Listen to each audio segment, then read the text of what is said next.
First off, we got a lot of changes and buffs to a lot of shit, right? First off, there's some things that were just like blatantly extremely quick. Jolt grab had a 0.35 windup. Bro, it might, like, for you guys, that might literally be impossible to react to. If you're playing on like 100 ping chat, which I'd say a few guys are, that's probably impossible for you to react to.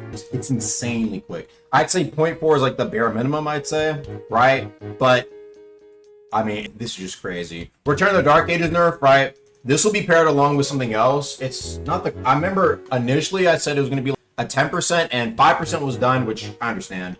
I think Return of the Dark Ages does cause for a lot of no attunement builds to be very, very powerful. And I know no attunement people are going to be like, well, what about the mages dealing damage? And I do think that should be addressed eventually too. So that will be addressed, right? We got Wheel and Well buffs. Chat. Bro, I remember in the video, I used that bitch. This thing is shorter than the M1 range. So crit range got increased a decent bit. We got Obfuscation and Stone changes. Obfuscation, low-key, kind of a big nerf, I'm not gonna lie. Chip damage greatly diminished, but its posture has been restored. So as in, like, this is like, for example, you would lose, like, I think, like, maybe half your posture, right? So, what's it called? Now your posture's kind of back there, but the chip damage was a lot. It was probably the most popular enchant of all time. I'm not even lying. Stone. So Stone is interesting because a lot of people are like, what? Stone? Why is Stone getting... Stone is like a sleeper hit. It's like the curse seizure of enchants, in my opinion, right? Like Stone Gale. A lot of people use that. You'll see here, for example, you could use Stone and like Wind Gun. This combo right here was fucking people up. So the idea was like you would see probably people with like alloyed Stone Katana, right? And they would use the crit. You would 70 or 80% of your posture like that. If you had, chat, a lot of you guys don't have posture builds or like have high posture, that build would really fuck you up. Or builds that were like, for example, like Stone Gale and the really heavy great hammers, right? That had like 12 weight or 11 weight. That shit would really fuck you up, right? So like I said, this is a sleeper hit build. Not everyone's gonna understand. However, a little compensation because like this is a big part of like people blending Garbricks on Stone. So little compensation for there. Now we got some buffs to some weak ass fucking enchants. Elastic pull time increased by a bit. We got Harrowing enchant. I don't know if this is gonna make people use Harrowed at all, right? But hopefully, you know what I'm saying? Give us a little bit more options because, bro, who's using these enchants, man? We got Hero Blade nerfs. Frost Hero Blade crit, bro. That shit did like, I think 20 damage and hit like the you hit 3 of those, that's 60 damage. Did it need a crit that powerful? I don't think so. Hero Blade of Flame. Look, I have used this a ton. You know what I'm saying? I've used this a ton. Now we got some fixes, man. This was really annoying. Rising Flame, blocking meteor impact. People would miss it, and then like they would have it like 3 seconds later and land it on you. And it's like, what the fuck? They missed that. So both have been fixed. This has been fixed. Also, for some reason, Hero Blade of Flame wasn't proccing as well, right? So now it should proc meteor impact. Punishment and lag. For some reason, it's a counter and it just didn't have end lag. So there was really no punishment to whipping it. So now it's a very powerful counter. Now it's just like prediction. You know what I'm saying? Bloodless change. This will get, this is like probably the most shaky on this list. There's going to be a lot, there's a lot of things to consider here. So basically, right, the cooldown isn't being increased a lot, right? But it is going, the damage, right? So how it works is this, right? The reason why you get a lot of healing on pretty much a lot of different builds is because the 60% damage to healing ratio, how it works is that there's a cap of 15, right? Chat, if you deal 25 damage on a mantra, if the mantra, its base damage, I forgot what it was. If its damage is 25, you will heal 15, right? And so you can have a build, you can have a mantra that does 100 damage and 25 damage, they both feel the same. And so what happened was builds that prioritized being tankier and, for example, taking Return to the Dark Ages, right? And just in general, even things like Ashlam, for example, right? That would like kind of teeter like just at the limit. They would heal a lot off of it. It healed mages a lot. It healed builds that were like, what's it called? No attunement a lot because their damage was low, but they were still hitting the cap, so it wasn't that big of an issue. And so the hope here is that the healing will be decreased. You'll still heal it. It depends. There's some secret things about Bloodless, not secret, but like it's the way I think Bloodless is designed that makes it to where like you still have to do a lot of probably a few more changes to make sure this actually hits, because if you're below the Bloodless limit, it doesn't proc the cooldown. So you can hit like 3 instances of like 10 damage and heal yourself 7, and then you heal 21 health instead of hitting the cap. You see what I mean? So there's a lot of problems like that. Just some wind gun changes here as well. Wind gun, bro, chat. So wind gun, what was happening, right? Every single wind gun variant had the same posture, but it was based on how many bullets there were. So the base wind gun, like the one where it shoots 1, did 3 posture damage. The black bar did 24 posture. What the fuck? And it was the fastest. The fastest variant had the most posture. So instead here, the slowest variant now has the most posture, while the fastest one has the least. And then obviously a decent buff to the wind gun based posture too. That didn't make sense. Sacred Field. I'm sure some of you guys probably watched that damn VR video, or if you've gone ganking. Sacred Field has been very, very powerful. So this is just a slight nerf. The cooldown increase. The reason why the cooldown increases here is because, right, on my build, I'm not gonna lie.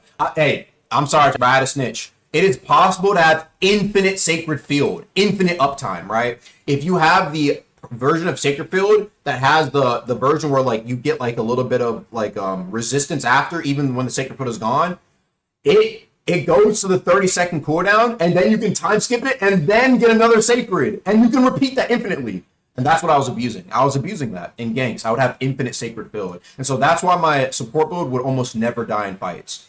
As well as the corrupted version, right? It moved very quickly. Now it moves a lot slower. So it still moves, right? You can still have it update to your position, but now it moves a lot slower. And so you have to be a little bit more careful and not just, because what was happening is people would just pop Secret Field and then fight, right? There was no, if you think about it, people would pop the corrupt version. They wouldn't think about at all about being in the field, because it would catch up to you so quickly. You would basically just always have a lot less reduction, and it made it impossible, damn near, to boss raid in certain cases against the Sacred Field user, because chat, if it's a 1v4 and they have a Sacred Field, you're not winning. You're doing no damage. You're literally doing no damage, because they will always have that field around them. You have to basically just run away and hope you can do something. I don't know. Now we got Ice Forge, right? We got Ice Forge changes. These are just some basic stat changes. Ice Forge was like one-tapping people's postures, right? It did like, I think it was 3 or something posture per forge. So if you had 8 of those, it was like 24 posture, or even more. Sometimes it could hit like 10 times. You would have like 30 posture, which is like it's an insta guard break range move, which that's obviously pretty busted. But base damage, it did like no damage. So base damage was increased a little bit. We got Ice Blade changes here. Just some love for Ice Blade, understandable. We got the Curse Winner crit, the second leap. What's it called? The second part of the leap where you like the second explosion that didn't hit, so that's been fixed. And then we have, what's it called, Curse Winner, like just a damage nerf to the first hit, just because the second hit got out of back and did a ton. Now we got what's it called, we got some changes here. Needle Barrage buff. Now people are like, what, this is crazy, right? Needle Barrage actually does extremely low damage, extremely low. It's like 3 or 4 damage per needle, so this makes it go up to like 6 or something like that. And it did like, the thing is like, it does less damage the more you level it up, because there's more needles. So it's like you could like land 3 of them and the person would parry the rest, and you would do 9 damage. A level 5 mantra, you land like half the mantra, it does 9 damage. Bro, what the fuck is that? So Needle Barrage buff. We have a Blazing buff. We can all agree that Blazing was kind of gutted here. I don't think it like what's it called, it should really be one hit, like, you know what I'm saying, for heavy users. Because right now for heavy users 2 hits, so I was like, I'll make it a little bit better for medium and heavy, or not medium and light, you know what I'm saying, and hopefully we'll see what they say about that. We got Wayward and Wind Gem buffs. I think we can all agree that they were pretty underused, right? I think everyone can agree with them. And 21-second cooldown for Wayward. Well, chat, yo, can somebody explain to me why the cooldown, if I'm missing something, why was the cooldown so long? Does anybody remember? Because I never see that gem used. I never see it used. 21 seconds. Yo, bro, what the hell? It must have been verse 1. We got Twin Cleave nerf. I mean, it's a very powerful mantra. No surprise there. Then we got a Flame Eruption nerf, a Fire Eruption nerf, right? And that mantra did like, I think I was like testing it and it did like 100 damage. When I had like a proper build, it did like 100 damage if you landed both. Now, if it's big, it does a lot less damage. And I mean, like, I think it dealt 4 times less damage. So like 25 from 100, right? That's if you have like the super big 4 stress 4 cloud, I believe, or whatever it was. And so, yeah, that's that. I think a lot of people are getting, I think a lot of people are getting tired of like flame mages going around just fucking people up. And I think that's understandable, right? Flame mage has been very powerful. There's other mages that have been pretty powerful, but I think a lot of people overall are like kind of getting tired of like just the giant AoE spam. And so hopefully the devs are trying to address that, where the spam, and especially in Overworld, is so bad, so bad. What's it called? Hopefully they address a little bit more of that. What's it called? From there we got Sing cooldown increased, well, the base cooldown decreased, but basically how it kind of works is like Vision Shaper Clone, where the bigger the size is, the more cooldown it has.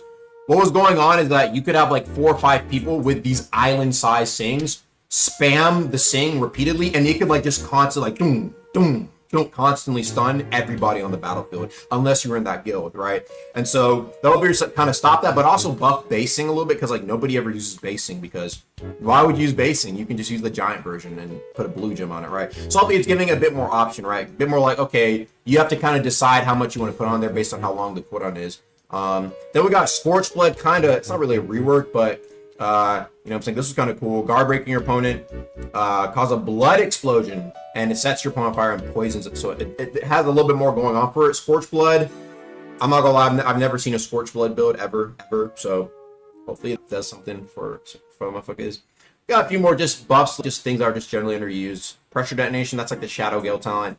Frenzy Dance, that's the Rapier talent.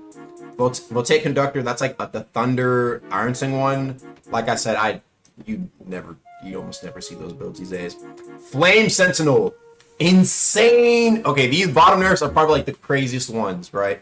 Flame Sentinel, god nerf. I think it literally got like extremely nerfed, bro. It did like 50 damage a hit, right? Now it does like 10 or something like that. Super nerf for Flame Sentinel. I've been saying this for a while. Flame Sentinel needed to like just be like just a bad nerf on Flame Sentinel. And then we got here these bottom two. NOK nerf scales with weapon, and Condition Runner scales with agility. These are some pretty hefty nerfs. I think though, PvE will probably be untouched. PvP will, if you're in PvE, Condition Runner is the same. Some people were saying that like, who cares about PvE, but I was like, you know what? It's PvE, bro. There's like only like 2 or 3 days, 2 or 3 times like you're gonna use. It's like, okay, just leave it. I don't think it's a big deal. But Condition Runner recs are already low. Exactly. This makes it, if you think about it, Condition Runner as a talent is extremely powerful. Very good.